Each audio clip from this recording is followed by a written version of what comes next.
Hello everyone, नमस्कार। इस channel पे अगर आप कुछ टाइम से मुझे फॉलो कर रहे हैं तो यू विल नो कि I have covered all the syllabus for prelims, main, C SAT, interview, सब चीज़ों के बारे में मैं बात कर चुका हूँ, बुक लिस्ट के बारे में मैं बात कर चुका हूँ। बट आई रियलाइज्ड कि all of those videos were discrete, कि there would be one video for GS1, one for GS2. If you want, I put a link to that playlist in the video description as well, and you can actually check out कि भाई किस तरीके से channel भी evolve किया है over the last 1 year. But I realize कि there should be one video which should cover prelims का सिलेबस क्या है, प्रीलिम्स के लिए बुक लिस्ट क्या आइडियल आप रख सकते हो, मेंस का सिलेबस क्या है, मेंस का सिलेबस प्रीलिम्स से कैसे डिफरेंट है, एंड फाइनली पर्सनैलिटी टेस्ट के बारे में किस तरीके से आप तैयारी कर सकते हैं.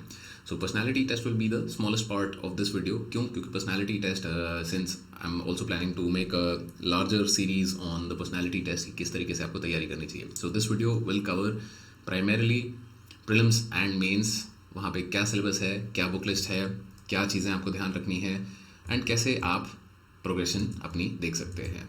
Right, so let's begin. सबसे पहली चीज़ कि ये मत मान के चलिएगा कि भाई आपने ये वीडियो देख लिया and you know these are the only things out there. So if I say, let's say कि भाई you should do polity from Laxmikanth, तो कुछ लोग पूछेंगे कि भाई DD वासु से कर सकते हैं, कैसे कर सकते हैं. सो ये जो यहाँ पे मैं लिस्ट दे रहा हूँ, this is one of the possible list, this is a good list, but it is much more important कि आप वो किताब ढूंढें या आप वो चीज़ करें जो आपके लिए काम करती है. बहुत लोगों के लिए लक्ष्मीकांत काम नहीं करती है, बहुत लोगों के लिए DD वासु काम नहीं करती है, किसी के लिए और बहुत सारी किताबें काम नहीं करती हैं. राइट, तो ये मत मान के चलिए कि सिर्फ और सिर्फ इन्हीं किताबों से कुछ होगा. ये वन सेट ऑफ बुक्स है जिनसे अच्छे रिजल्ट्स लाते हैं, जो बहुत सारे लोगों ने यूज़ करी हैं. There are other books as well, these are just to get you started. You will have to figure out कि आपके लिए क्या काम करता है. राइट, दूसरा कि भाई आपने सिर्फ एक सिलेबस और बुक लिस्ट वाला वीडियो देख लिया, उससे कुछ नहीं होने वाला है. इवेंचुअली आपको बैठ के पढ़ना पड़ेगा. आपने वो किताब उठानी है, उसे पढ़ना है, उसको बार बार पढ़ना है, रिवाइज करना है, उसका टेस्ट देना है. Till the time you not doing all of those things, just watching this video will not get you anywhere. Right, and importance of किसी भी सब्जेक्ट का या किसी भी टॉपिक का किस तरीके से हम जज करते हैं, उनके हमारे पास दो ही बेसिक डेटा पॉइंट्स हैं. क्योंकि हमेशा कोई भी आप डिसीजन लेते हो तो उसके डिसीजन के लिए आपके पास होना चाहिए डेटा का कुछ आपके पास मेट्रिक होना चाहिए. मेट्रिक कि भाई पढ़ना क्या है. तो syllabus is your guide. The syllabus will tell you कि आपको क्या क्या पढ़ना है. सिलेबस ने ये नहीं बोला है कि आपको लक्ष्मीकांत पढ़नी है, सिलेबस ने आपको बोला कि इंडियन पॉलिटी पढ़नी है, सिलेबस ने आपको ये नहीं बोला कि भाई स्पेक्ट्रम पढ़ो. सिलेबस बोलता है मॉडर्न इंडियन हिस्ट्री पढ़ो. So if I am telling you a book, that means कि that is one way to cover the syllabus. Right, you can find other ways, और तरीके हो सकते हैं, और किसी किताब से आप उसे कर सकते हो. So that is completely possible, but it is very important कि आप स्टिक करें अपनी सोर्सेज के साथ. स्टिक टू योर सोर्सेज, कि आपने जो भी सोर्स चुना है उसको पकड़ के बैठे रहो. ऐसा ना हो कि भाई हर 2 3 4 महीने में आप पहले स्पेक्ट्रम पढ़ ली, फिर अब बिपिन चंद्रा पे आ गए, फिर शिखर बंदोपाध्याय पे आ गए, कि भाई सारे कहीं से कर लोगे तो कुछ नहीं होगा. Stick to your sources, that is what is important. And what is also very important is PYQs, कि भाई आपने सिलेबस के हिसाब से तो पढ़ लिया, आपने सिलेबस को कवर करने के लिए अपनी तरफ से एक बेस्ट सोर्स रख लिया, बट उसके साथ साथ आपको प्रीवियस ईयर क्वेश्चन से भी डेटा मिलेगा कि भाई ये जो किताब पढ़ रहे हो इसमें से क्या सार निकालना है. आपको कहानी सुननी है, या आपको कारण पता करने हैं, या आपको तारीख याद रखनी है, करना क्या है. तो एक तो आपको बताएगा कि भाई क्या पढ़ना है, फॉर एग्जाम्पल मॉडर्न हिस्ट्री. दूसरा आपको देखना है कि उस जो पढ़ा है उसमें से ज़रूरी क्या है. राइट, तो ये आपको बताएंगे PYQs. एंड हमेशा एक ये चीज़ याद रखिए कि UPSC can change the pattern anytime it wants. That is something that UPSC obviously can do and has done in the past. तो ऐसा भी नहीं कह सकते कि भाई आगे कभी नहीं होगा. होगा, ज़रूर होगा. मतलब potentially the exam can go online, अभी ऑफलाइन है कम्प्लीटली. सो मतलब change is the only constant. Things will change. किस तरीके से, कहाँ, कैसे, क्यों पता चलेगा. जैसे पता चलेगा तो भाई उसके हिसाब से फिर आपको अपनी चीज़ों, अपनी तैयारी को बदलना पड़ेगा. बट अभी के लिए ये जो वीडियो में हम बात करेंगे, these are things that are relevant for the exam at the moment as of 2021 prelims and mains. Right, क्योंकि लास्ट डेटा पॉइंट हमारा सिलेबस 2022 का आ गया, which is not any different from 2021 का सिलेबस, बट PYQs हमारे पास एक और साल के आ गए हैं, तो वो पिछले साल के PYQs के हिसाब से this is what is relevant. Now सबसे पहली चीज़ आपको ये डिफरेंस समझना है कि भाई प्रीलिम्स में और मेंस में बहुत ही एक फंडामेंटल लेवल पे अंतर है, राइट, कि prelims is more knowledge based. Prelims में आपको चीज़ याद है, आप कुछ अटक गया कहीं, आपने MCQ का ट्रिक लगा ली, कुछ हो गया, आपने रिवाइज कितनी बार किया है चीज़ों को, कि आपकी मेमोरी कितनी अच्छी है। प्रीलिम्स में ये चीज़ें बहुत ज़्यादा मायने रखती हैं। क्यों? क्योंकि प्रीलिम्स में 2 घंटे के एग्जाम में 100 क्वेश्चन आपको करने हैं, उसमें मतलब ऑलमोस्ट 200, 250, 300 स्टेटमेंट्स आपको पढ़ के उनका ट्रू फॉल्स येस नो सब कुछ करना है। तो यहाँ पे काफ़ी सारी चीज़ें मतलब आपकी मेमोरी पे डिपेंडेंट हैं, आपको याद हैं चीज़ें, आपको समझ में आ गई हैं चीज़ें, तो it will help you a lot. But on the other hand, when you go to mains, which we will talk about later as well, it is more based on analysis, right? तो मेंस में memory आपकी अच्छी है तो it will help, but अगर आपका analysis week है तो सिर्फ मेमोरी से मेंस में आपका काम नहीं चलेगा, राइट? ऑल्दो प्रीलिम्स में आपका एनालिसिस बहुत ज़्यादा स्ट्रॉन्ग नहीं है तो भी आपको इतनी कोई ज़्यादा दिक्कत नहीं होगी। Still prelims very knowledge based, memory heavy, and MCQ में कभी कभार टिप्स एंड ट्रिक्स आपकी चल जाती हैं, not always, sometimes they work, will also look at that, right? Probably not in this video, but another common question that people ask is कि prelims में attempt कैसे काउंट होते हैं, कि भाई मैंने फॉर्म भरा है, क्या मेरा अटेम्प्ट काउंट होगा? So that is what you have to understand कि only when you mark attendance, मतलब प्रीलिम्स के हॉल में जाके, मतलब जहाँ पे आपका एग्ज़ाम सेंटर है वहाँ पे एग्ज़ाम हॉल में आपने अगर अटेंडेंस मार्क कर दी अपनी, तो तब आपका अटेम्प्ट काउंट होगा। अगर आप हॉल में जाके वापस आ गए, अटेंडेंस मार्क नहीं करी है, आपका अटेम्प्ट काउंट नहीं होगा। सिर्फ फॉर्म भरने से अटेम्प्ट काउंट नहीं होगा जब तक, एंड अटेंडेंस अब ऐसा नहीं है कि दोनों में मार्क करनी, एनी वन, कि आपने जनरल स्टडीज़ में अटेंडेंस मार्क कर दी या आपने CSAT में अटेंडेंस मार्क कर दी, तो आपका अटेम्प्ट माना जाएगा। क्योंकि ऐसा कई बार हुआ है recently, because CSAT has become a little scary that भाई GS1 नहीं, actually not CSAT, but I think this happened with me when I was giving the 2020 prelims, that some of the people attempted that paper and did not come back for CSAT. So it is not CSAT that was scary, it was prelims का first paper, GS का paper, that was so scary उस साल में, या ऐसा लगा लोगों को, बट आई एम श्योर ऐसे लोग हर बार होते हैं। तो आपने एक भी पेपर में अगर अटेंडेंस मार्क कर दी है तो you will have given an attempt. Although this is something जो कि मैं पहले भी बोला है कि भाई अटेम्प्ट काउंट करने से बहुत ज़्यादा कुछ नहीं होगा, आपको आपकी क्वालिटी ऑफ प्रिपरेशन पे ज़्यादा ध्यान देना चाहिए, right? So moving forward, basic से शुरू करते हैं कि भाई सारी NCERTs एटलीस्ट आपको करनी ही करनी है।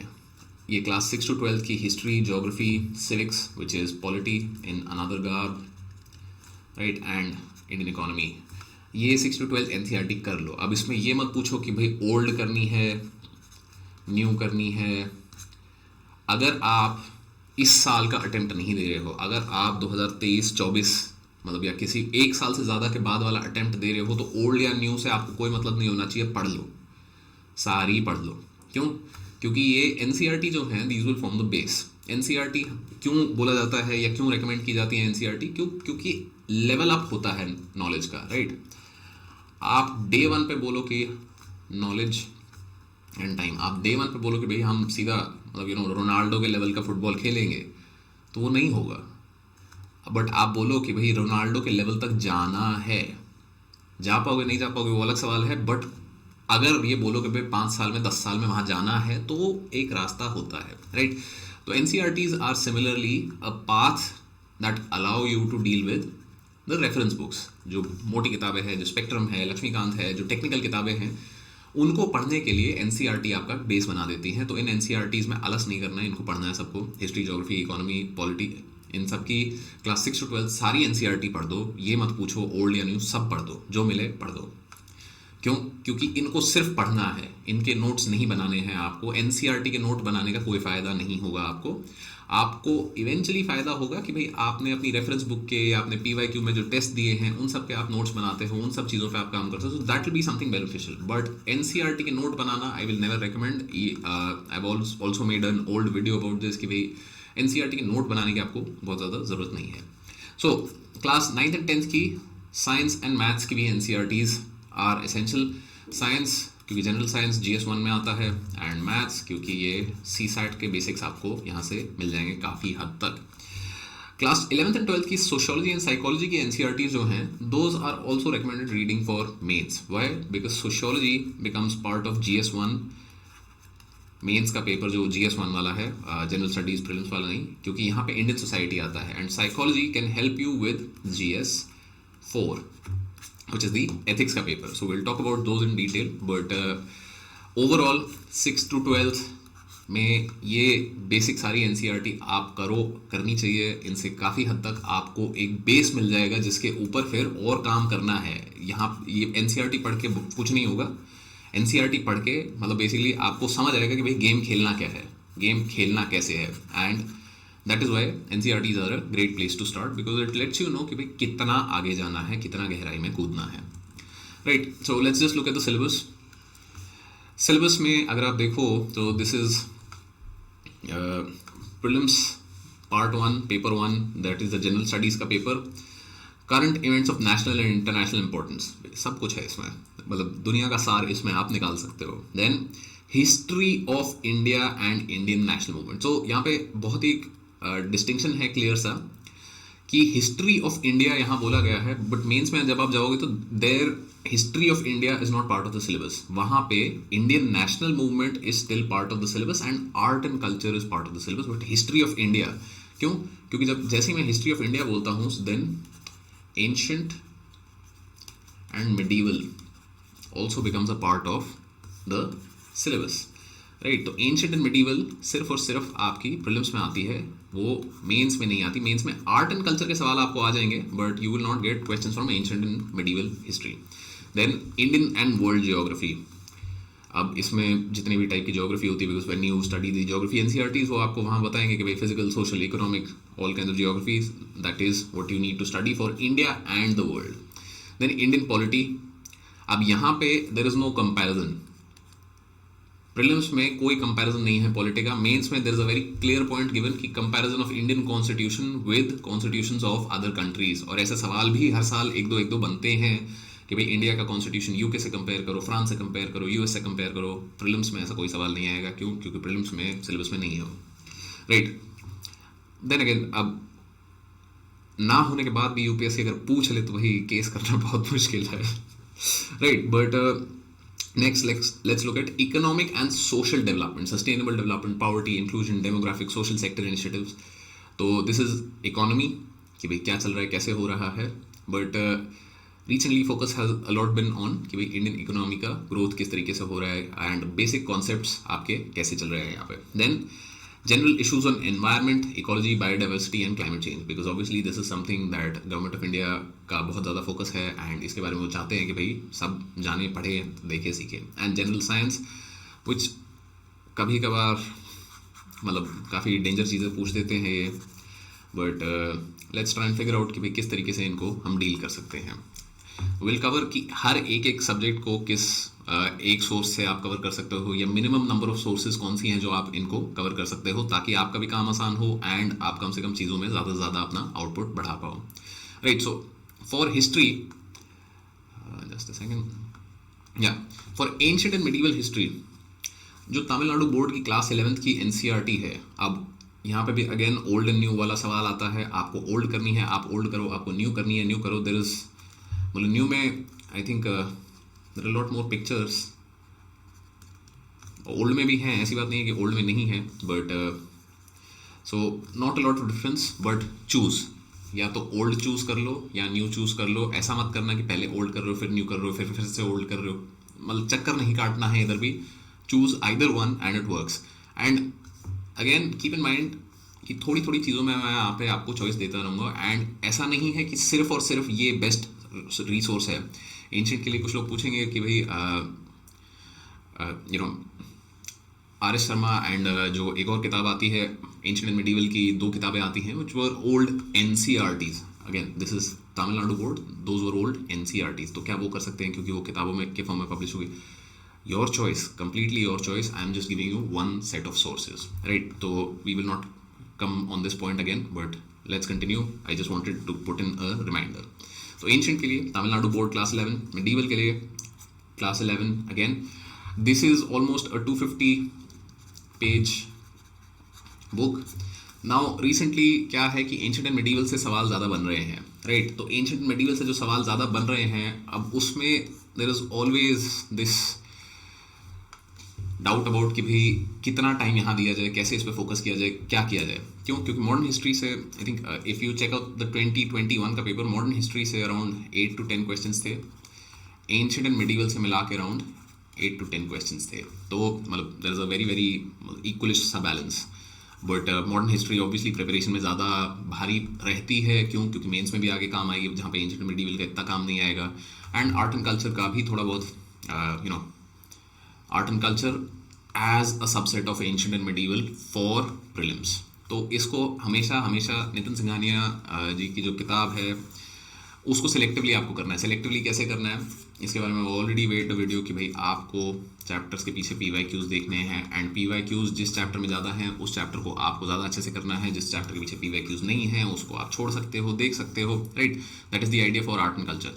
एंशिएंट एंड मिडीवल के लिए अगर आप ये कर लेते हो, this is a good book for a lot of basics. इससे वो 8 या 10 में से मे बी आप 4 या 5 सवाल कर पाओगे.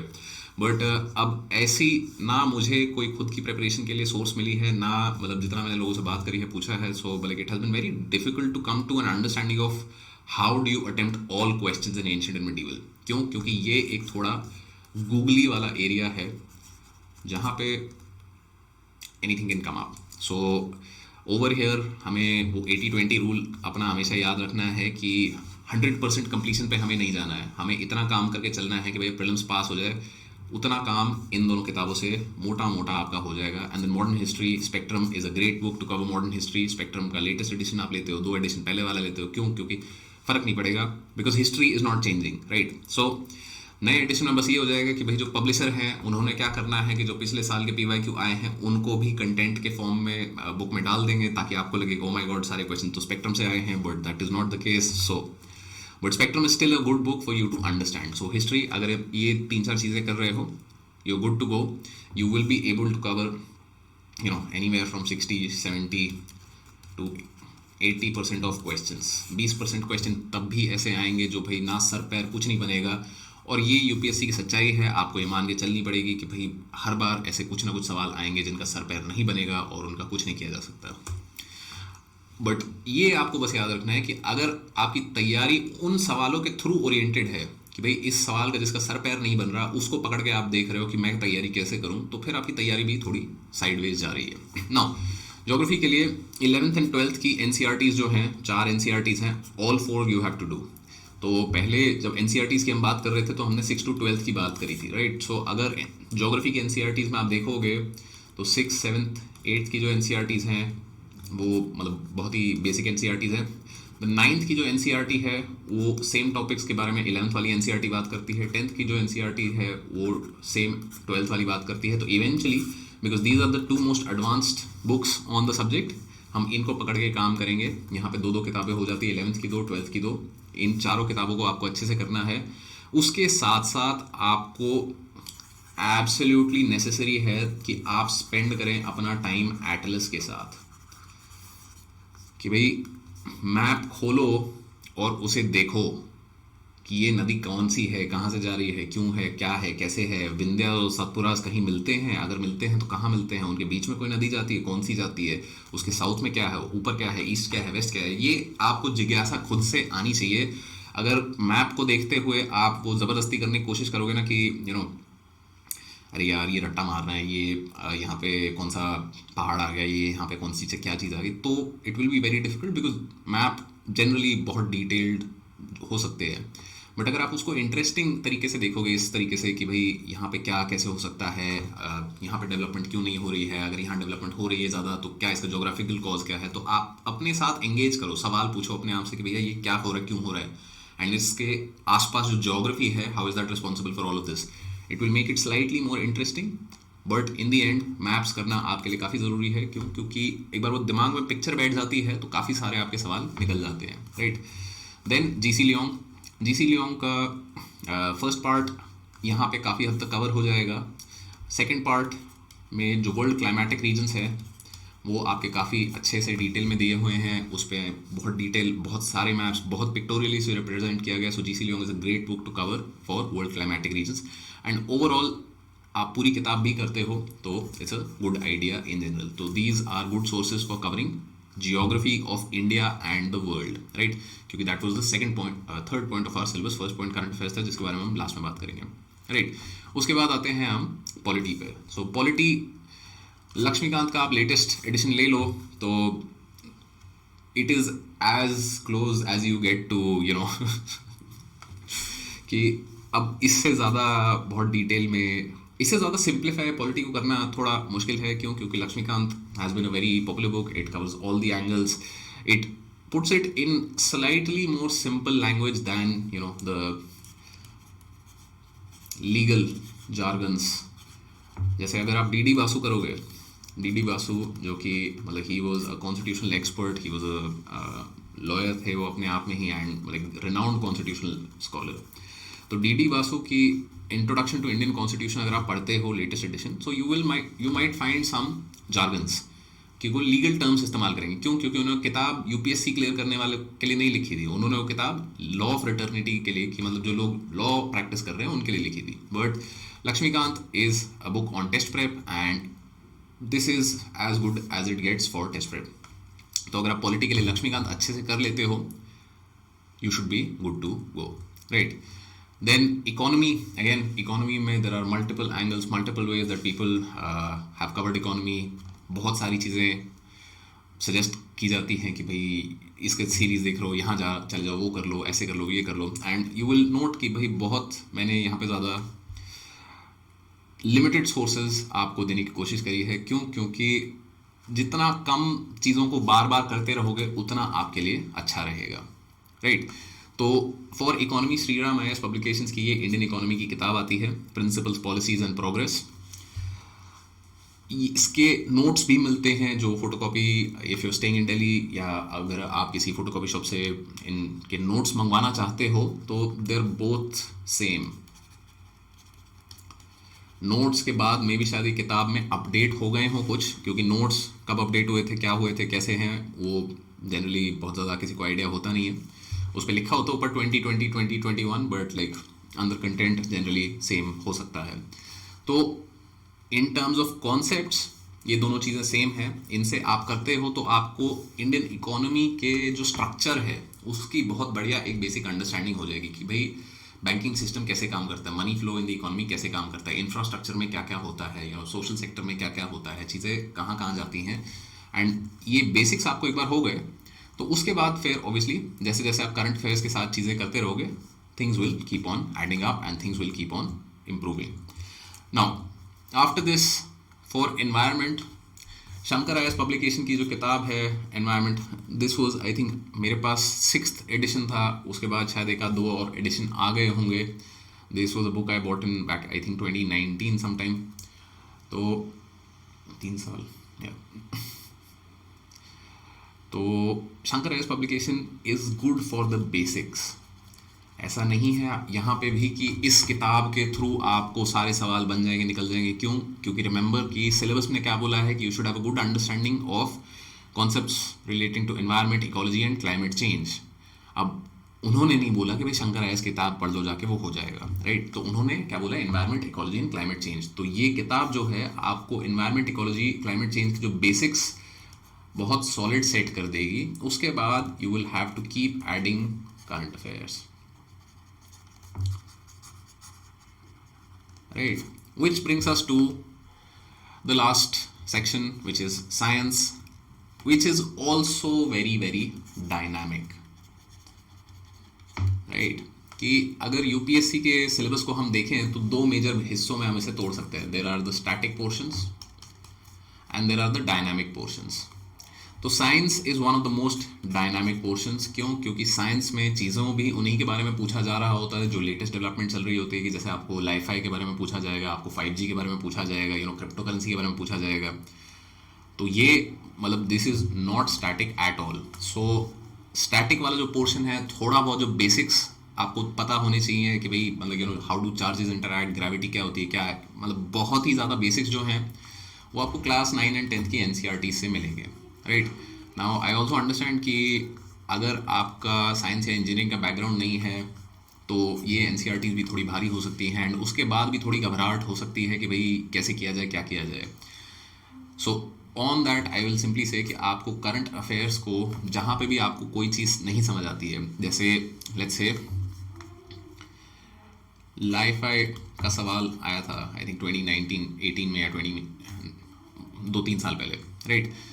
तो अगर कहीं आपने न्यूज़पेपर में लाइफाई पढ़ा या कुछ भी टेक्नोलॉजी के बारे में आप पढ़ते हो, तो आपको उसको ऐसे नहीं छोड़ देना कि हाँ कुछ नया आ रहा है बहुत बढ़िया। आपको जाना है और उसे गूगल करना है, आपको उसका विकिपीडिया पेज पढ़ना है, कि आपको देखना है, क्योंकि consider that this is your responsibility. अगर आप IAS ऑफिसर बन गए तो आपको सबसे पहले पता होना चाहिए कि भाई क्या चीज़ें नहीं चल रही हैं, क्योंकि डिस्ट्रिक्ट में ही आपका सब काम होगा, आपको संभालनी है ये सारी चीज़ें कि भाई कुछ नया आया है, क्रिप्टो करेंसी क्या होता है। अब अगर तुम्हारे DM को नहीं पता है अभी, तो भाई बाकी लोग को वही सिखाएंगे ना, वही बताएंगे ना, वही लीड लेंगे इस चीज़ में। सो दैट इज़ वाई जब भी आप न्यूज़पेपर पढ़ते हो, कोई नई टेक्नोलॉजी आ रही है, क्रिस्पर की बात हो रही है, कुछ भी नया आ रहा है जो आपको इमीडिएटली नहीं समझ आया, उसे जाके गूगल करो, उसके बारे में पढ़ो, थोड़ा इतना पढ़ लो कि भाई अगली बार कोई पूछ ले तो एटलीस्ट आपको बेसिक्स पता हो। आपको डिटेल में नहीं जाना, आपको रिसर्च नहीं करनी है, but you should know the basics. Which brings us to current affairs, कि current affairs is the most dynamic part. Why? Because current affairs जैसे अगर हिस्ट्री अगर देखा जाए आपका, तो that is very very static. Polity अगर देखा जाए तो very very static. Economy relative है, दो पार्ट हैं उसमें भी, कि भाई कुछ स्टैटिक पोर्शन है which is the concept based questions, जो कि रिसेंटली प्रीलिम्स में थोड़े ज़्यादा आ रहे हैं, and there are then the dynamic questions. Economy में भी आते हैं कि भाई मतलब इसके साथ ट्रेड ज़्यादा है, इसके साथ कम है, क्या है, कैसे है। एनवायरमेंट जो है that is more dynamic than static, but वहाँ पे भी स्टैटिक थोड़ा बहुत है। Geography is quite static heavy, but वहाँ पे भी डायनामिक एलिमेंट्स हो जाते हैं। एलिमेंट्स कैसे हो जाते हैं कि भाई कोई नया प्रोजेक्ट चल रहा है या किसी नई स्पीशीज़ के बारे में पता चला है, तो ये सारे वहाँ पे डायनामिक एलिमेंट्स हो जाते हैं। करंट अफेयर्स में आपको एक बहुत ही बेसिक सी चीज़ समझनी है कि इट इज़ नेवर इनफ। क्योंकि अब जैसे मैंने यहाँ बोला है, मैंने लिखा है कि भाई 12 से 18 महीने अगर आप करंट अफेयर्स कर लेते हो पिछले, कि let's say your prelims is in June 2022, तो अगर आप जनवरी 2021 से जून 2022 विच इज़ ऑलमोस्ट 18 मंथ्स के करंट अफेयर्स कर लेते हो, तो it should be enough, right. It should be enough. क्यों? क्योंकि अगर कोई चीज़ इतनी इंपॉर्टेंट है करंट अफेयर्स में कि भाई 3 साल पहले बात कर रहे थे और अब दोबारा बात कर रहे हैं, या मतलब जब पिछले 1-1.5-2 साल में किसी चीज़ के बारे में अगर बात हुई है और मल्टीपल बार बात हुई है, तो that is something that is relevant for you to know. Now UPSC might still ask questions which are related to current affairs in 2018, in 2016, 15, कुछ भी कर सकते हैं वो, उस पर हमारा कोई कंट्रोल नहीं है। एंड आपको ये चीज़ ध्यान रखनी है कि उसके बारे में आप तैयारी भी नहीं कर सकते हो, क्योंकि भाई 25 साल के करंट अफेयर्स अगर आप करने लग गए तो भाई वो एक अलग that is an entire syllabus in it self.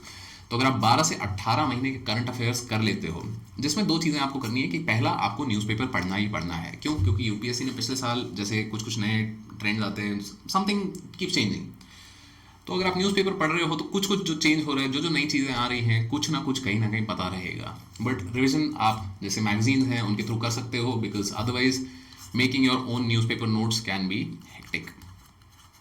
कि अगर आप न्यूज़पेपर पढ़ भी रहे हो, उसके नोट्स भी बना रहे हो, so that is a great thing. अगर वो कर पाते हो आप, तो there is nothing quite like it, right, ideally. But जो मैंने किया था वो ये था कि मैं मैगजीन्स के थ्रू फिर चीज़ों को रिवाइज कर लेता था, ताकि ज़िंदगी थोड़ी आसान रहे। कहीं ना कहीं तो काम कट शॉर्ट करना है, एंड बस इतना ही का एक ही जवाब है कि 12 से 18 महीने अगर आप कर लेते हो, you will be able to you will at least know 80% of the things that are being talked about. आप सवाल सॉल्व कर पाते हो नहीं कर पाते हो, विल डिपेंड ऑन कि आपकी रिविजन कैसी है, आपने टेस्टिंग कितनी करी है, आप क्या मेमोरी कैसी चल रही है. बट 80% सवाल ऐसे होंगे जो देखे हुए होंगे, अच्छा जी इस चीज़ के बारे में सुना है. सो 12 से 18 महीने में आप इस लेवल पे पहुंच जाओगे. बट उसके बाद तो ऑब्वियसली यूपीएससी मालिक है. So this brings us to a very very important point कि जब आप सिविल सर्विसेज एग्जाम की तैयारी करते हो तो ये चीज़ आपको हमेशा ध्यान में रखनी है, दिमाग में रखनी है कि 100% कवरेज ना हो पाएगी और ना आपको करने का प्लान करना चाहिए. क्यों? क्योंकि अगर मैं सिर्फ और सिर्फ एक सब्जेक्ट की यहाँ बात कर दूँ, there are 6 subjects that we have history, geography, polity, economy, environment, science and then current affairs on top of it, right. तो ये 6 सब्जेक्ट में किसी एक को भी उठा के ले लो, उसमें आपने पीएचडी करी हो चाहे कुछ किया हो, even then you will get some questions wrong. Even then there is a possibility that I might ask you something जिसके बारे में आपको नहीं पता होगा. तो आपको ये 100% मार्क्स के पीछे नहीं भागना है. क्यों? क्योंकि like Atish said in the recent video that we had कि भाई प्रीलिम्स का टॉपर कौन है कोई नहीं जानता, किसी को कोई मतलब नहीं है. आपको प्रीलिम्स में टॉप नहीं करना है. अगर आप 80% ऑफ द सिलेबस कर लेते हो बहुत ही सॉलिड तरीके से, that is good to go. And ये वाली चीज़ें सारी आप अपने आप भी कर सकते हो, right. And on that note कि I am also running a GS blitz course. तो ये GS ब्लिट्स कोर्स में क्या है कि भी 80 आवर्स ऑफ लेक्चर्स, जिनमें ये जो सारे बेसिक हमारे सब्जेक्ट्स हैं, history, polity, economy, environment, geography, इनको थोड़ा डिटेल में देखा जाएगा कि भाई ये जो सोर्सेज हमने बात करी हैं यहाँ पे, तो इनमें से क्या पढ़ना है, कैसे पढ़ना है, कितना पढ़ना है, उन सब चीज़ों के बारे में मतलब डिस्कशन होगी प्रॉपर. एंड लाइव लेक्चर्स हैं तो obviously you can also discuss those doubts with us the educators, because history I am already taken. So अब ये भी चीज़ है यहाँ पे, because the GS Blitz course started at the beginning of February, around this time in the beginning of February. तो जो previous lectures है अगर आप ज्वाइन करना चाहते हैं तो you will be given recordings जो आपको मेल के थ्रू भेजी जाएंगी. एंड उन रिकॉर्डिंग्स के लिए आपके पास रहेगी लाइफ टाइम एक्सेस कि आपको अगले साल देखनी है, इस साल देखनी है, जब भी देखनी है आप देखिए. आपको डाउनलोड करनी है आप डाउनलोड कीजिए, उसकी हमारे कोई दिक्कत नहीं है. हमारा मेजर कोशिश हमारी ये थी कि ये जो जितनी प्रॉब्लम्स आ रही है यहाँ पे, मतलब डिसकंटिन्यूटी रहता है या कुछ डाउट रहता है, उन सब चीज़ों को हम रिजॉल्व करने की कोशिश करें, उन्हें रिमूव करने की कोशिश करें. जो डाउट्स नहीं समझ आते लोगों, जो थोड़ी पेचीदा चीज़ें हो जाती है कभी कभार, जो पहली बार समझने नहीं आती हैं, उनको हम अच्छे से रिजॉल्व कर पाए. सो that is what the GS Blitz course was about. And उसमें obviously there are 4 full tests which you will be given access to. and उसके अलावा there will be mentoring sessions कि आप कहाँ अटक रहे हैं, आपके साथ क्या मेजर इशू आ रहा है, कैसे इसे रिजॉल्व किया जा सकता है, क्या किया जा सकता है, उन सब चीज़ों के बारे में ये डिस्कशन सेशंस होंगे which will be on a bi-monthly basis, right. And if you are interested you can go to upscprep.com या वीडियो के डिस्क्रिप्शन में भी आपको इसका लिंक मिल जाएगा. इंटरेस्टेड हैं तो आप देख सकते हैं, नहीं है तो let us continue with the video, right. So now let's come to paper 2. So this is still prelims, right. So this is still prelims. तो prelims में जो second paper है which is CSAT, तो let's look at CSAT का syllabus. CSAT के syllabus में है CSAT के syllabus में है comprehension, communication skills, logical reasoning, decision making and problem solving, general mental ability, basic numeracy, right. तो basic numeracy and data interpretation कि chart, graph, tables, data sufficiency etcetera class, ये बोला जाता है क्लास 10th लेवल. और मतलब कायदे से अगर आप देखो तो जो क्लास 10th की NCERT अगर आप खोलोगे जाके तो उनमें ऐसे टाइप के क्वेश्चंस जो कि CSAT में आते हैं, काफ़ी बार जो एक्स्ट्रा एक्सरसाइज वगैरह होती थी वहाँ पे होते हैं. बट ऑल्सो एक चीज़ हमेशा आपको याद रखनी है कि some people have this habit of कि भाई आईएएस है, हमें मतलब टेबल क्यों याद करवा रहे हो, क्या मतलब है इस चीज़ का, कि भाई इसके लिए तो कोई बंदा हो सकता है ना, you can get somebody for this. But also understand कि कभी कभार आपको वो मेंटल कैलकुलेशन करना आना चाहिए, कि आपको एटलीस्ट वो लॉजिक लगाना आना चाहिए। आप हर चीज़ के लिए किसी और पे निर्भर ना हो। आपको पहाड़े याद करने की ज़रूरत नहीं है, आपको स्क्वायर रूट ये चीज़ें याद करने की ज़रूरत नहीं है, आपको फॉर्मूला नहीं रटे होने चाहिए, क्योंकि ये सारी चीज़ें ईजिली ऑनलाइन देखी जा सकती हैं। अब इस पे कुछ लोग बोलेंगे कि भाई बाकी सारी चीज़ें भी ऑनलाइन देखी जा सकती हैं। Online you get things like Wolfram Alpha, right. तो वुल्फ्राइम अल्फा पे क्या होता है कि भाई आप इंटीग्रल डाल दो, कुछ भी डाल दो वहाँ पे वो इक्वेशन सॉल्व करके आपको दे देता है। तो भाई अगर ये सब है तो भाई क्यों ही सी सेट करवा रहे हो? क्यों? क्योंकि एक general mental ability as an IAS officer, as an IPS officer, as a civil services officer, एक जनरल मेंटल एबिलिटी आपकी होनी चाहिए। दूसरा, डिसीजन मेकिंग अंडर कंस्ट्रेंट्स। क्यों? क्योंकि ऑनलाइन आप जाओगे तो आपको डिसीजन कैसे लेना है, ये लेना बता देंगे, बट आपके कंस्ट्रेंट्स वहाँ पे नहीं होंगे कि भाई आपके पास लेट्स से कि भाई लिमिटेड रिसोर्सेज है, फंड लिमिटेड हैं, या कोई मतलब आपके पास एग्जीक्यूट करने के लिए नहीं है, या भाई ग्राउंड पे और कोई प्रॉब्लम आ रही है, या भाई पानी सूख गया है। All of these are problems, and ये प्रॉब्लम्स आपको सॉल्व करने के बारे में आपने एटलीस्ट सोचा होना चाहिए, even if you do not have practical experience. Then obviously communication skill. क्यों? क्योंकि as an IAS officer this is the most important thing, and comprehension से ज़्यादा ज़रूरी मेरे ख्याल से मतलब as a civil services aspirant कोई चीज़ नहीं है। क्यों? आपको जो ऑर्डर मिलेंगे, आपको जो इंस्ट्रक्शंस मिलेंगे, वो मिलेंगे इन द फॉर्म ऑफ कॉम्प्रिहेंशन। हमेशा एक पन्ने पे लिखा आएगा कि हाँ जी आपका ट्रांसफर हो गया है, नहीं हाँ जी आपका प्रमोशन हो गया है, whatever information that you will get in the form of a comprehension. The orders that you give as a bureaucrat will also be in the form of a comprehension. तो ये clear communication skill जो है, ये एक fundamental चीज़ है जो आपको overall service में चाहिए ही चाहिए होगी। जिस कारण के लिए मुझे लगता है कि भाई सी सैट जैसा कुछ एक टेस्ट होना चाहिए। सी सेट की डिफिकल्टी लेवल क्या है, सही है नहीं है, उस पर मैंने कह रहा, but there should be something like कि भाई आपकी कॉम्प्रिहेंशन एबिलिटी, आपकी कम्युनिकेशन स्किल टेस्ट हो रही है। क्यों?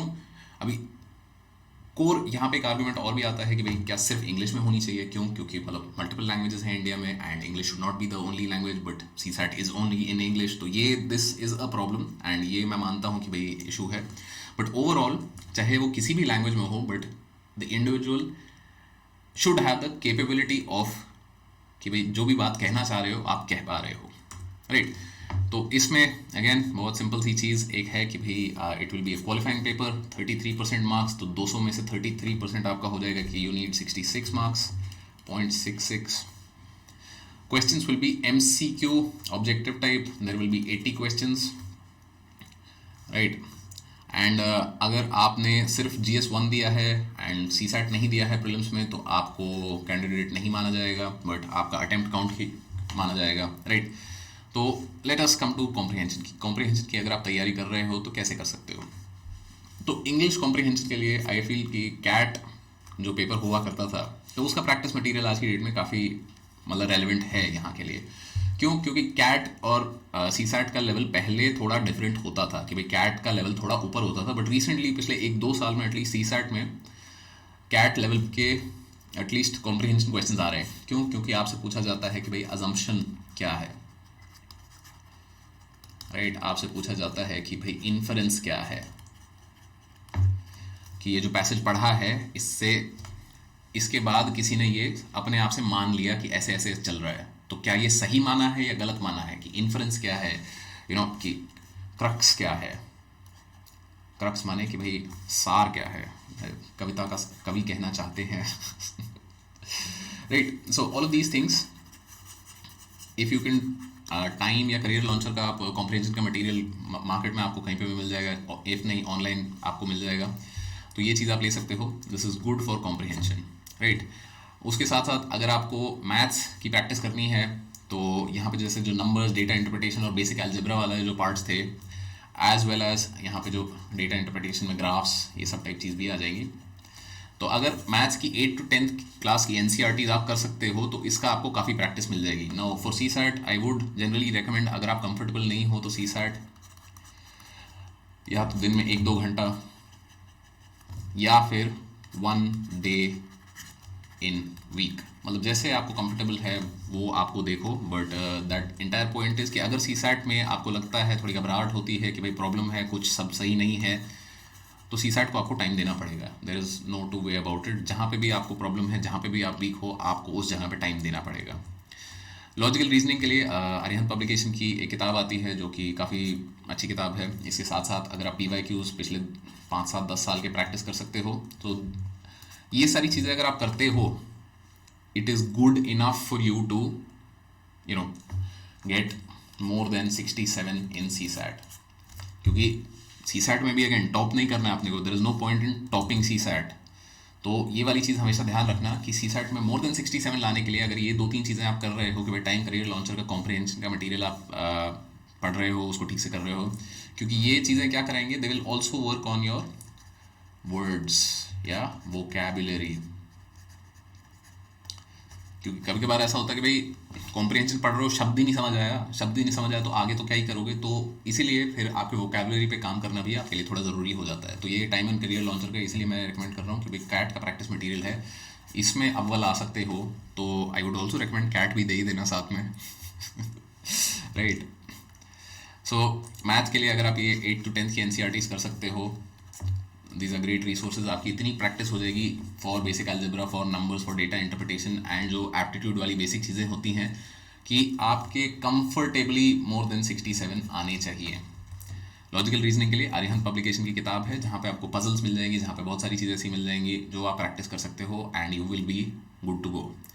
स्टिल अगर आपको लगता है कि भाई कोई ज़रूरत है या मतलब you need guidance for this, तो again for CSAT just like GS Blitz course था, I'm running a target CSAT course. Again, if you want to know about this course, upscprep.com पे आप जा सकते हैं, link will be in the video के description below. At the same time, a little bit about this course की 75 hours of live lectures।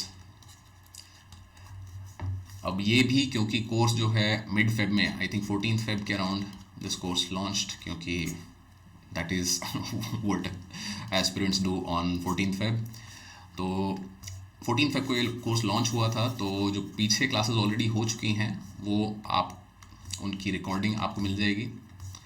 Recording जो आगे classes होंगी उनकी भी आपको मिलेगी रिकॉर्डिंग। आप लाइफ टाइम एक्सेस इसकी आपको रहेगी। At the same time there will be extra doubt sessions जो कि मैं खुद लेता हूँ। Right, I am always sitting and available in the extra doubt sessions. क्यों? क्योंकि बहुत बार ऐसा होता है कि भाई even after doing a course, even after trying a few things, कुछ चीज़ें नहीं समझ आती, कुछ प्रॉब्लम्स होती हैं। So every Saturday we take an extra doubt session for the CSAT course, जहाँ पे आपको जो, और इसमें इस कोर्स में we have also given a work book. So there is also a work book. तो ये 150 पेज की वर्कबुक है जिसमें सारी basic theory for all 3 sections along with practice questions, सब कुछ इस वर्कबुक में है। तो if you are thinking about joining a CSAT course anywhere, you can consider this course. क्यों? क्योंकि सारी चीज़ें आपको एक साथ एक जगह मिल जाएंगी and there will be a lot of focus on resolving your doubts. Right, तो link will be in the video description. If not, you can check out upscprep.com। and let's move on to the next phase of the exam, which is mains। right, तो mains exam में सबसे पहले it is actually the main exam, क्योंकि यहाँ पे आपके marks count होंगे। Prelims is a filter. Right, क्योंकि UPSC में सीटें तो मतलब वही जितनी 700 800 आ रही हैं आजकल उतनी ही हैं। अब वो सब लोग अगर मेंस देने लग गए और वो सब जितने भी लोग अप्लाई करते हैं सबको मेंस देने का मौका दिया जाए, तो it will become a huge burden to check those papers and ensure the same quality of checking across papers. तो for that reason prelims is a filter. Prelims के बाद आता है मेन एग्ज़ाम। मेन एग्ज़ाम में आपके 9 paper होते हैं और 8, जिनमें सबसे जिनकी मार्किंग होती है वो ये 7 पेपर होते हैं, which is 1 essay, GS 1 2 3 and 4 के 4, तो 5, एंड ऑप्शनल के 1 and 2। So these 7 papers are counted, not marked, counted। Right. अब यहाँ 9 और 8 क्यों है? क्योंकि लैंग्वेज पेपर्स जो जनरली दो होते हैं, there is a provision for some that they only have to give one language paper. क्यों? क्योंकि इफ़ यू रिमेंबर शेड्यूल 7, तो शेड्यूल 7 जिन जिनको पता है obviously that is great, but schedule 7 में you have some, sorry not schedule 7, I think schedule 8, या मतलब मैं दोनों के बीच पे कंफ्यूज हो गए, बट दैट्स द आइडिया कि you have some official languages.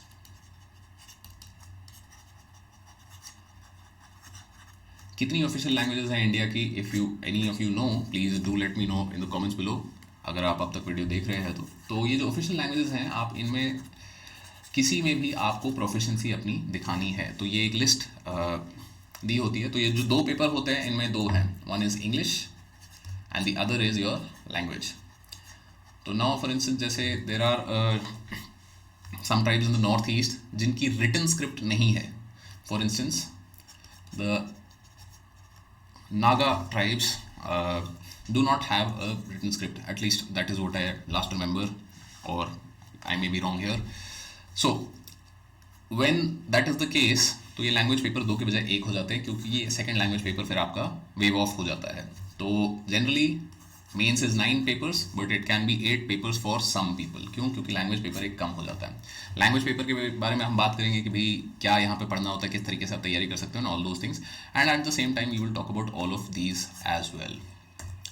Right, तो let's start with the language papers. सबसे बेसिक चीज़ों से बात करते हैं कि भाई क्या क्या सवाल आते हैं। जो इंग्लिश का पेपर है उसमें आपको आएगा एक ऐसे which will English, both of these papers will be 300 marks, and 300 marks में आपको क्वालिफाइंग मार्क्स चाहिए होते हैं यहाँ पे आई थिंक 30%, विच इज़ 90। तो 90 मार्क्स आपको लाने हैं, जिसमें से एस्से के आपको 100 नंबर होते हैं, अनसीन पैसेज के करीब 60 नंबर होते हैं, सिमिलरली प्रेसी राइटिंग के 60 नंबर होते हैं, तो ये 220 तो यही हो गया। एंड देन 80 मार्क्स का ग्रामर होता है। ग्रामर में क्या चीज़ें आएंगी कि जैसे आपको मुहावरे पूछे जाएंगे कि भाई इडियम्स हैं, या आपको शब्द दिया जाएगा जिससे आपको सेंटेंस बनाना है। तो इस तरीके की ये लैंग्वेज पेपर होता है। एंड मतलब रिलेटिवली इतना मुश्किल ये लैंग्वेज पेपर नहीं होता है। Still there are cases where people जो इसको हल्के में ले लेते हैं एंड दे फेल, बट अब इतना कर रहे हो तो ठीक है। तो रीजनल लैंग्वेज का जो पेपर है, तो मैंने यहाँ पे हिंदी का पेपर दिया था, राइट। तो हिंदी वाले पेपर में क्या है कि भाई वहाँ पे भी एक एस्से आएगा, यहाँ पे अनसीन पैसेज ये सेम चल रहा है, प्रेसी राइटिंग सेम चल रहा है, ग्रामर चल रहा है, बट एक ट्रांसलेशन का और आ जाएगा कि आपको 2 पैसेज दिए जाएंगे, one you have to translate from English to Hindi and one from Hindi to English, right. तो ये आपके लैंग्वेज पेपर्स का फॉर्मेट होता है। आई वुड रिकमेंड कि आप जाके एक बार PYQ इनके निकाल के देखो, ताकि आपको कंफर्ट इसमें एटलीस्ट आ जाए कि भाई कितनी तैयारी है, क्या चाहिए, कैसे चाहिए। तो यहाँ पे भी ये जो ग्रामर वाला पार्ट होता है, अब क्योंकि एस्से के लिए हम अलग से यहाँ पे कोई तैयारी नहीं करेंगे, क्यों? क्योंकि एस्से का हमारा GS1 का एक मार्क्ड पेपर है, so will be preparing for that. And similarly Hindi के एस्से के लिए या आपके रीजनल लैंग्वेज के एस्से के लिए भी हम तैयारी नहीं करेंगे, क्योंकि इतना आपको थोड़ा कंफर्ट होना चाहिए। अगर नहीं है आपका कंफर्ट, तो जो ग्रामर का पार्ट है, this is something that you can do from again class 8th 9th and 10th की जो लैंग्वेज की ग्रामर की किताबें आती हैं जो स्कूल में आपने पढ़ी होंगी, उन किताबों को उठाओ, उनको पढ़ो। उनमें काफ़ी सारे, क्योंकि लास्ट में जैसे मुहावरे, पर्यायवाची, all these things are given over there, तो वो चीज़ें आप वहाँ से कवर कर सकते हो, and that should be good enough for you to get 90 marks. क्यों? क्योंकि यहाँ पे भी आपको 100 नंबर, मतलब 200 250 300 नंबर नहीं लेके आने हैं, आपको सिर्फ पास होना है। क्यों? क्योंकि ये पेपर जो लैंग्वेज पेपर्स हैं आपके सिर्फ और सिर्फ क्वालिफाइंग है। Just like CSAT is qualifying, these papers are qualifying, but these papers are not on the same level as CSAT. Right, so let's start with the harder, more important papers of mains. It's not like, yeah, language papers are not important, but again, they're not marked. So essay has become a pain point for a lot of people recently. क्यों? क्योंकि सारे अब philosophical topics आ रहे हैं। Philosophical topics का कारण क्या है? So one of the reasons is कि आपको एब्स्ट्रैक्ट थिंकिंग एबिलिटी चाहिए। एब्स्ट्रैक्ट थिंकिंग क्या है कि जो हमने eight the beginning of this video बात करी थी कि भाई मेंस में अगर आप जा रहे हो तो आपको एनालिटिकल एबिलिटी चाहिए, आप सोच नहीं सकते तो यहाँ पे थोड़ी मुश्किल आपको होने वाली है। प्रीलिम्स में आप सिर्फ मतलब बहुत सारी चीज़ें आपको याद है, मेमोरी अच्छी है आपकी, तो आप चीज़ें कर सकते हो, बट मेंस के लिए यू नीड एनालिसिस। दिमाग आपका चलना चाहिए, थोड़ा दौड़ना चाहिए कि भाई किस तरीके से कैसे चीज़ों को जोड़ा जा सकता है, तोड़ा जा सकता है, मरोड़ा जा सकता है, and how does that impact the first and the last thing. So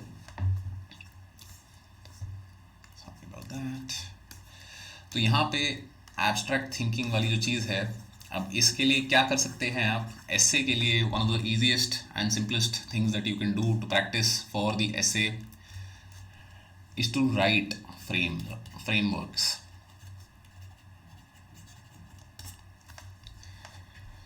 right, framework क्या है कि आपने पीवाईक्यू उठाए, आपने 2021 के जो एसए के सवाल आए हैं वो उठाए, और एक एक क्वेश्चन को आपने उठा के कि आपको now number one, for those that don't know, essay में आपको 1000 से 1200 वर्ड्स के इनटू 2 एसेज लिखने होते हैं। इसके लिए आपको 3 घंटे का है। अब मेंस के जो सारे पेपर है they will be 3 hours long, 3 hours long and 250 marks each. जो लैंग्वेज पेपर्स थे those were the only ones which were about for 300 marks. अब एसए, जीएस 1 2 3 4 एंड ऑप्शनल के जितने भी आपके पेपर्स होंगे सारे 250 नंबर के होंगे और 3 घंटे आपको टाइम मिलेगा। For language papers also you get 3 hours of time. तो एसए पेपर में आपको 2 एसे लिखने हैं 1000 से 1200 शब्दों में। तो इसको अगर लिखने के हिसाब से प्रैक्टिस करो तो लिखने में इसको आपको करीब 55 मिनट से 60 मिनट लगेंगे।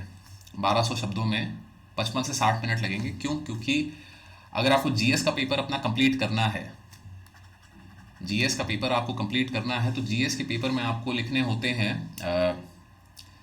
4000 words in 180 minutes.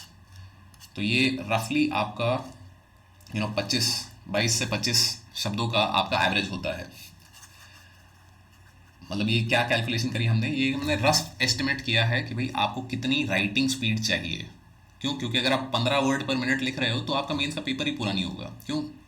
we'll talk about the format of GS 1 2 3 4, but the idea is कि एस्से में आपके पास टाइम है, you have up to 30 minutes per essay to plan। तो ये प्लानिंग की प्रैक्टिस आपको करनी चाहिए अभी से। आई वुड रिकमेंड कि 1 essay a week आप प्लान करो, आप फ्रेमवर्क बनाओ उसका कि अगर इस टॉपिक पे एस्से लिखना होता तो कैसे लिखते, क्या लिखते। राइट, सो इस पे जैसे मैंने एक बड़ी वीडियो भी पहले डाली हुई है which was the mains focus group जो we had run for mains 2021। तो उस वीडियो में भी there is a practice essay that we do right in the middle of the video. So ये प्रैक्टिस आपको करनी ही पड़ेगी क्योंकि जब तक आप खुद से दिमाग चलाना नहीं इसमें चालू करोगे तो इट विल बिकम डिफिकल्ट। तो ये frameworks if you can practice 1 per week, 1 frame per week, अगर अभी से प्रैक्टिस करते हो तो आपको काफ़ी ज़्यादा इस पर क्लैरिटी आ जाएगी कि भाई किस तरीके से इन चीज़ों के बारे में बात करते हैं। If you want more details about how to prepare for the essay, क्योंकि आपको फिक्स सिलेबस नहीं है, तो आई वुड रिकमेंड कि you can watch the other video which is I think I will also put a link to that video. It should show up up there, so you can refer to that video for more details about how to go about the essay.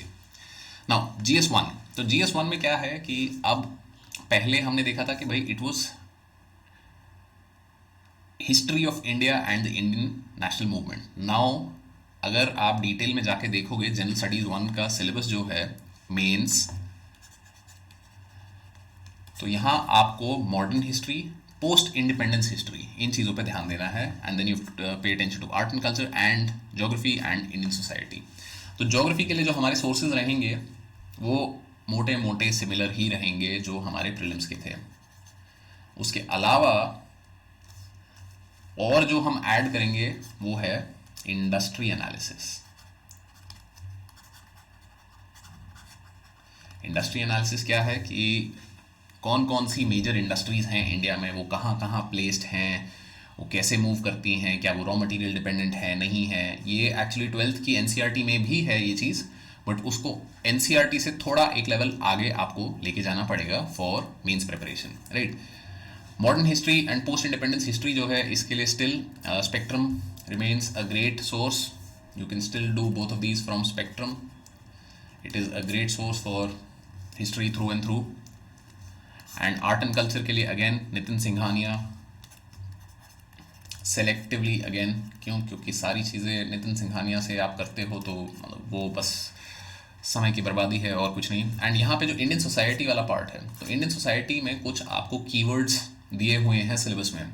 Keyword such as globalisation, urbanisation, right.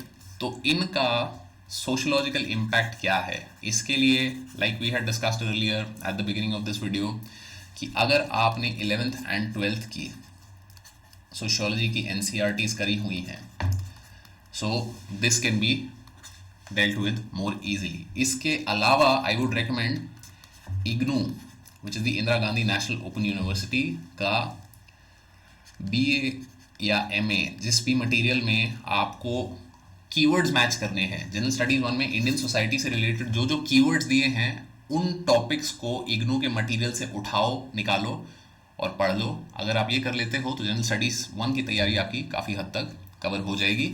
And if you note the recent trend, तो recent trend आपका चल रहा है कि भाई Indian society से करीब 80 marks आते हैं,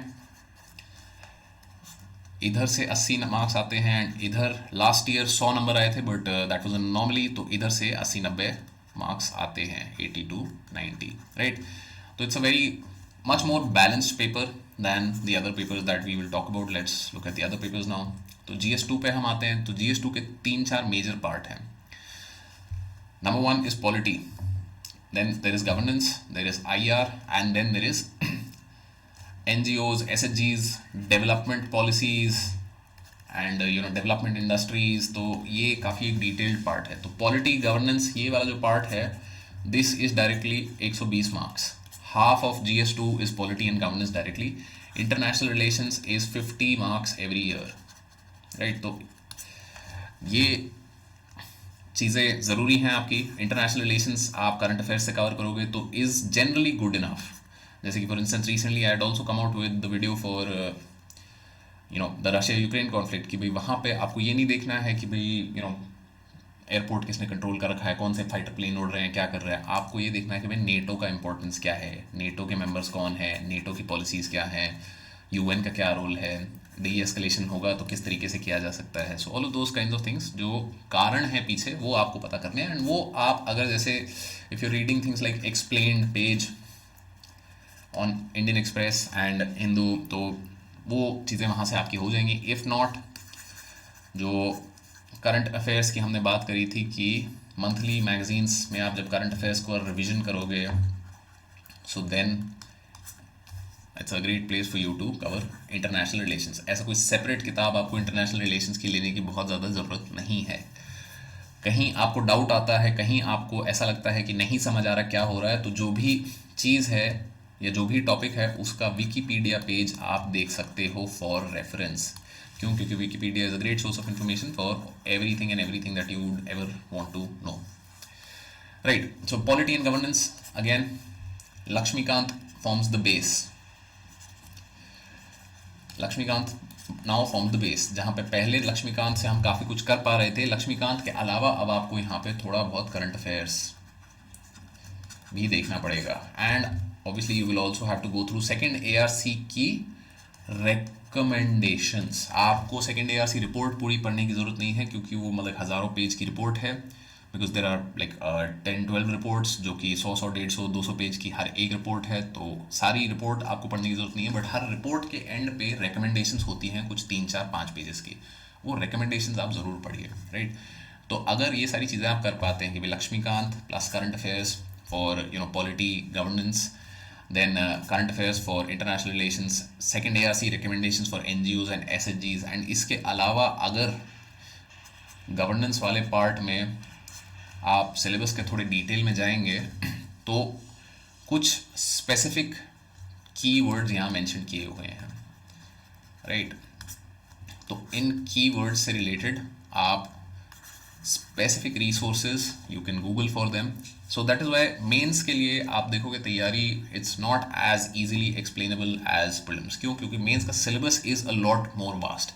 यहाँ पे मैंने लिखा सिर्फ 4 लाइन है, but if you look at it, GS2 का ही सिलेबस पूरा 1 पेज का है, GS1 का सिलेबस 1 पेज का है, GS3 का सिलेबस 1 पेज का है. सो इतना अगर सिलेबस डिटेल्ड है तो नेचुरली आपके जो सोर्सेज हैं वो भी मल्टीपल होंगे, बहुत सारी चीज़ों को आपको रेफर करके. And this is why it is a good idea if you make notes and your own notes for mains. क्यों? क्योंकि इतनी सारी चीज़ें जब आप पढ़ लेते हो तो इनको जाहिर सी बात है एक जगह इकट्ठा नहीं करके रखोगे तो भूल जाओगे. So make your own notes for mains, that is a very good practice and that is something that you should do.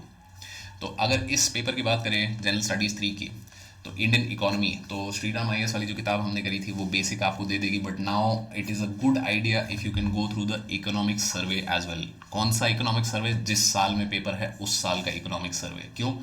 क्योंकि भाई that is how it works. आपको 2 साल और पहले का पढ़ना है तो आप पढ़िए, काम बढ़ाना है बहुत ही बढ़िया चीज़ है, बट लाइक एटलीस्ट उस साल का इकोनॉमिक सर्वे आपने पढ़ा होना चाहिए, राइट. तो एग्रीकल्चर के लिए बहुत सारे इंस्टीट्यूट्स हैं, B it vision, B it insights, ये सब लोग एक मॉड्यूल निकालते हैं 40 से 50 पेज का. आप वो मॉड्यूल कर लेते हैं, so that is good to go. आपको बेसिक्स क्लियर हो जाएंगे सारे. SNT में अगेन यहाँ पे there is not a lot that can be done. जो करंट अफेयर्स की मंथली मैगजीन्स हैं उन्हीं से आपको रिव्यू करते हुए चीज़ों को चलना है. क्यों? क्योंकि अगर आप वो नहीं कर रहे हो, which I recommended at the beginning of this video, कि you are not being curious कि नई टेक्नोलॉजी आई है, देखते हैं क्या हो रहा है, कि भाई घुस के देखते हैं कि भाई मतलब ऐसा क्या है इसमें, कि मतलब मुझे क्यों नहीं समझ आ रहा है. जब तक वो आपके जिज्ञासा अंदर से नहीं आएगी तो साइंस एंड टेक थोड़ा फिर मुश्किल रहेगा ही. क्यों? क्योंकि कोई इसका सिंगल सोर्स नहीं है. नहीं है. क्यों? क्योंकि it is such a vast topic, it is such a wide topic कि भाई फिजिक्स में अलग चीज़ें चल रही है, केमिस्ट्री में अलग चीज़ें चल रही हैं, बायो में अलग चीज़ें चल रही हैं, भाई मतलब कंबाइंड अप्लाइड चीज़ें अलग चल रही हैं.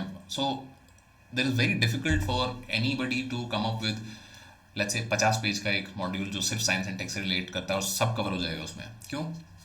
Because it is so vast. So आपको ये थोड़ी क्यूरियोसिटी अपने अंदर डेवलप करनी है ताकि आपका काम ओवरऑल आगे चलते हुए आसान रहे, even when you become an IAS officer. Then obviously जो डिज़ास्टर मैनेजमेंट है इसके लिए पुरानी आई थिंक 2015-16 की एक योजना आई थी, 2015-16, that will give you the basics. क्यों? क्योंकि उसके बाद से disaster management has completely bin revamped because of Covid, but वो आपके बेसिक्स एक बना देगी. एंड वो बेसिक्स बनाने के बाद आपको फिर करंट अफेयर्स के साथ इसको अपडेट करते हुए चलना है. बाकी जब आप करंट अफेयर्स मैगजीन्स करोगे, राइट, करंट अफेयर्स की मैगजीन्स जो आती हैं, मंथली मैगजीन्स, तो उन मंथली मैगजीन्स में काफ़ी हद तक आपको अपडेट्स इन सब चीज़ों के मिलते रहेंगे. आपको उनको बस करंट अफेयर्स से रिलेट करते हुए चलना है, क्योंकि ये जो रिलेशनल एबिलिटी है, this is absolutely essential for you to be able to analyse things. और जैसा कि हम बात कर ही रहे हैं काफ़ी देर से कि जब तक आप एनालाइज नहीं करोगे मेंस में तो बहुत ही मुश्किल है, आपके नंबर अच्छे आएंगे, बहुत ही मुश्किल है कि आप क्लियर कर पाओगे. सिर्फ रट्टा मार के आप चीज़ें लिखाओगे तो मेंस में वो नहीं होता है. आपकी एनालिटिकल एबिलिटी थोड़ी डेवलप्ड होनी चाहिए. ये is a necessary component if you want to clear civil services exam. And then climate change के लिए environment की जो शंकर IAS किताब हमने करी थी वहाँ के बेसिक्स आपको सारे यहाँ पे मिल जाएंगे, बट उसके बाद this will also need to be supplemented with current affairs. तो GS3 आपका जो है this is one of the most dynamic papers. यहाँ पे स्टैटिक कम आता है, डायनामिक ज़्यादा आता है. GS2 में जैसे हमने देखा था तो इतना पार्ट एटलीस्ट स्टैटिक हैवी था, बट ये वाला जो है ये डायनामिक हैवी है. पेपर 1 में आप जाओगे तो वो तो सारा ही आपका स्टैटिक सा रहता है. पेपर 3 आपका काफ़ी हद तक डायनामिक होता है. अब इसमें अगर हम देखें कि भाई शेयर कितना है हर एक का, so because there are 6 sections, तो ऑलमोस्ट कुछ ऐसा सही चलता है कि डिज़ास्टर मैनेजमेंट से 20 नंबर के सवाल आ जाएंगे, क्लाइमेट चेंज से 30 नंबर के सवाल आ जाएंगे, इंटरनल सिक्योरिटी से हर साल 50 नंबर के सवाल आते हैं, साइंस एंड टेक से 20-30 नंबर के सवाल आ जाएंगे, एग्रीकल्चर से you will gate 50, and remaining कितना रह गया 180, and 70 marks you will come get from Indian economy. तो इस तरीके से यहाँ पे थोड़ा बैलेंस चलता है।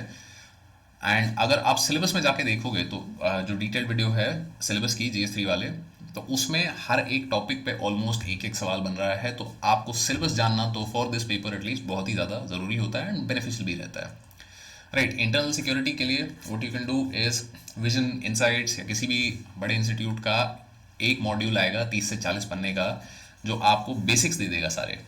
वो बेसिक्स आपको करके जाने हैं एंड उसके बाद फिर करंट अफेयर्स के साथ अपडेट करते हुए चलना है। क्यों? क्योंकि वो मॉड्यूल आपको जो लास्ट कॉन्फ्लिक्ट हुआ है या जो लास्ट अपडेट है उसी तक बताएगा, आगे क्या होगा कैसे होगा। कुछ नया आ जाता है तो वो आपको अपडेट अपने साथ करते हुए चलना है। Then finally we come to GS4 ethics and almost to the end of the video, right. तो GS4 में एथिक्स, इंटेग्रिटी, एप्टीट्यूड, दो चीज़ें हैं कि एक आता है आपका थ्योरी पार्ट, जहाँ पे आपको कोट्स दिए जाते हैं कि भाई ये कोट का क्या मतलब है, आपको क्या समझ आ रहा है, या भाई एथिक्स इन पब्लिक सर्विस कैसे होता है, कि भाई ब्राइब क्यों लेते हैं।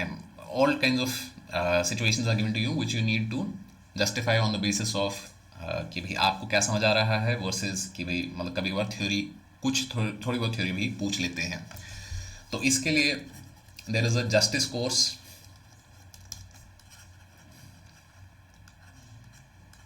बाय माइकल सैंडल, ये हार्वर्ड के एक प्रोफेसर हैं। ये कोर्स जो है आपको यूट्यूब पे मिल जाएगा फ्री ऑफ कॉस्ट।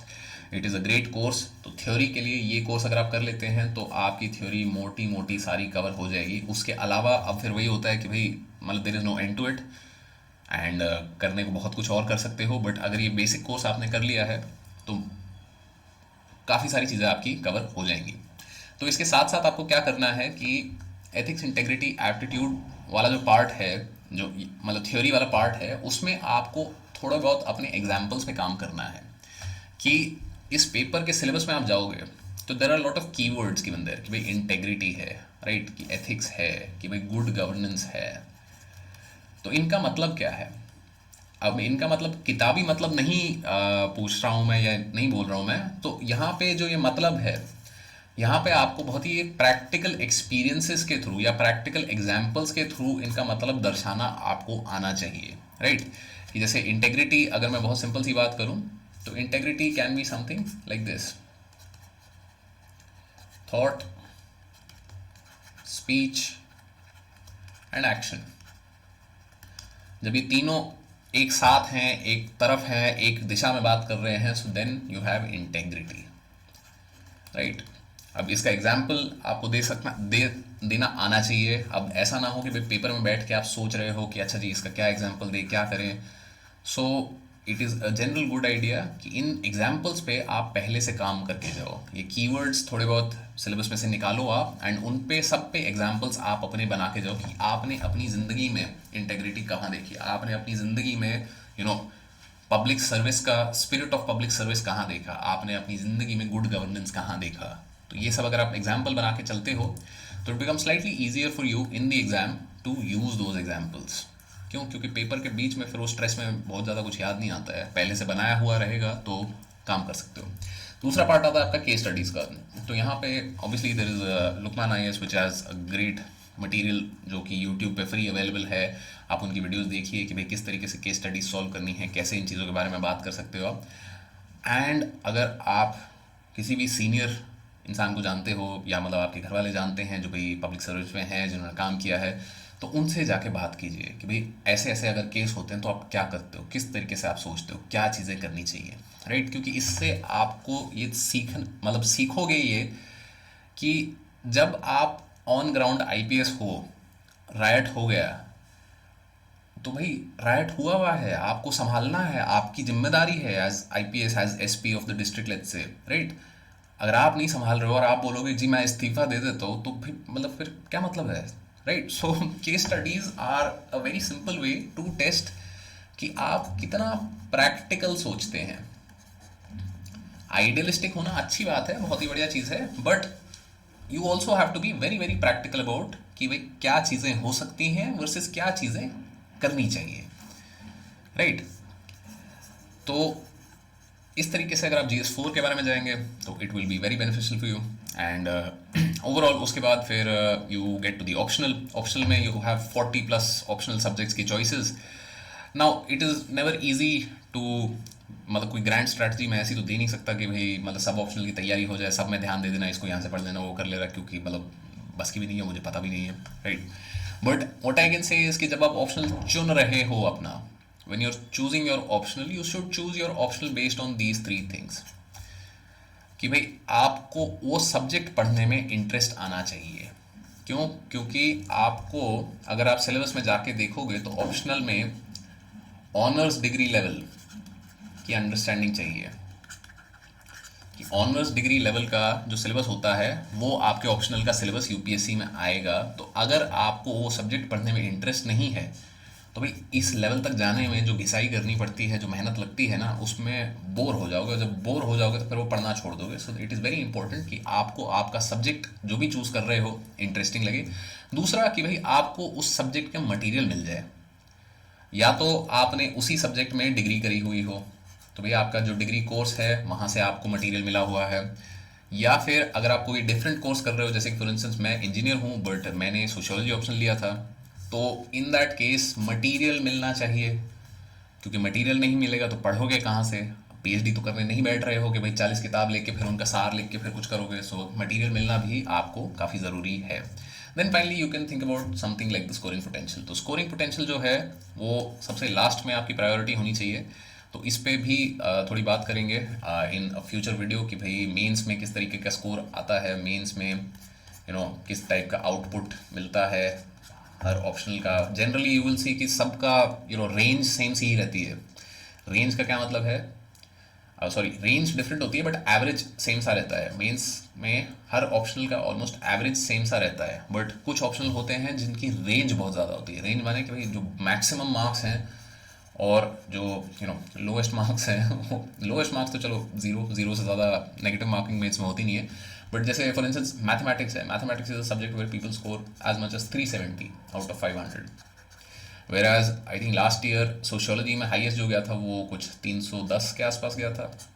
मतलब I may be wrong, if you know something different please do let me know in the comments below. But तो ये वाली चीज़ भी आती है। बट देन अगेन मैथ में अगर आपका इंटरेस्ट नहीं है और फिर आप ये सिर्फ ये सोच के ले रहे हो कि भाई 370 नंबर आते हैं यहाँ पे, तो रगड़ा खाते खाते मतलब वो 370 तो क्या मतलब वो 170 भी नहीं रहेगा। क्यों? क्योंकि अगर मैथ में इंटरेस्ट नहीं है तो फिर वो नहीं बनेगा। सो that is why it is very important कि आप ऑप्शनल अपना वो चुनो जो सब्जेक्ट आपको पढ़ने में मज़ा आता है, राइट। क्यों? क्योंकि look at this list of optionals.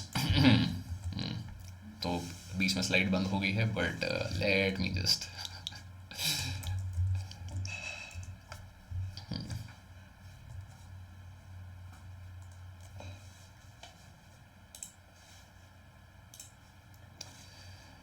Right. So let's just look at this list of optionals.